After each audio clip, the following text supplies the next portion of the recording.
ወርድ ዶክመንት ላይ የሰራችሁ ቴክስት ወይም ፓራግራፍ ሞር ፕሮፌሽናል ወይም ሲያዩት የሚያምር ልክ አሁን እዚህ ጋር እንደምታዩት ለምሳሌ እዚህ ጋር እንደምታዩት አሁን እነዚህ ቀይ ያደረኳቸው በጣም አስቸጋሪ የሆኑ ወይም ደግሞ የማይመረጡ አቀማመጦች ናቸው። ይሄኛውም ብትሉ እንደምታዩት ወደ ቀኝ ነው፣ ይሄኛውም ደግሞ ወደ ግራ ነው እንደምታዩት። እዚህም ጋር ብትመጡ ሴንተር ነው። ነገር ግን ዋናው ነገር ምንድነው ወደዚህ ለመቀየር ነው። ይሄኛው በጣም አሪፍ የሚባል አቀማመጥ ነው ወይም ደግሞ በጣም የተመረጠና ሞር ጀስቲፋይድ የሚባል አቀማመጥ ነው። ስለዚህ እንደዚህ አድርጋችሁ የምትሰሩ ከሆነ ለምሳሌ እንደዚህ በመጀመሪያዎቹ አይነት ስታይል የምትሰሩ ከሆነ በቃ ውጤታችሁ ሊበላሽ የሚያስችል ወይም ደግሞ በጣም የሚያስጠላ ልምድ የሌላችሁ ለመሆኑም በጣም በቀላሉ የሚታወቅበት ነው። ስለዚህ እንዴት ነው ይሄኛውን አራተኛውን ወይም ደግሞ ይህን የሚያምረውን አቀማመጥ እንዴት ነው ወርድ ዶክሜንታችሁ ላይ መጠቀም የምትችሉት የሚለውን ነገር ነው የምናየው። ይሄን ለማድረግ ሆም ጋር ትመጣላችሁ።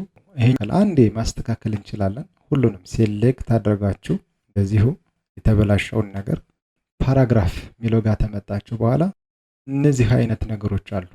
ስለዚህ በጣም ቀላል እንዳይመስላችሁ። ይሄኛው ወደ ግራ፣ ይሄ ሴንተር ነው፣ ይሄ ወደ ቀኝ። ይሄ ነው ሞር የሚመረጠው ማለት ነው። ይሄ ክርክም ያለ ከግራም ተቀኝም ማለት ነው። ስለዚህ እንደዚህ አድርጋችሁ መጻፍ አለባችሁ። ከዚህ በኋላ ሴሌክት እንደተደረገ ነው። ከዚህ በኋላ ተመጣላችሁ እዚህ ጋር መንካት ነው። እንደምታዩት በጣም ክርክም ያለ ምርጥ የሆነ ነው። እንደምታዩት እዚህ ጋር መጀመሪያ ላይ ባደርገው ያው ወደ ግራ ነው ሁሉም ቴክስት የሚሰበሰበው። በጣም ነው የሚያስጠላው። እንደምታዩት መሀል ላይም ቢሆን እንደዚያው ነው፣ ቀኝ ላይም ቢሆን እንደዛው ነው። አሁን ይሄ ጀስቲፋይድ ነው። ስለዚህ በዚህ መንገድ ዊዝን ሰከንድ ሁሉንም ዶክሜንት አንዴ ሴሌክት አድርጎ ኮንትሮል ኤ አድርጋችሁ ተጭናችሁ ሴሌክት አድርጋችሁ ዶክሜንታችሁን በጣም የሚያምርና ሞር ፕሮፌሽናል የሆነ ባለሙያ የሰራው ማስመሰል ትችላላችሁ ማለት ነው። የዚህ ቪዲዮ ዓላማ ይሄ ነበር። ጥሩ ሆኖ ካገኛችሁ ሰብስክራይብ ማድረጋችሁን አትርሱ።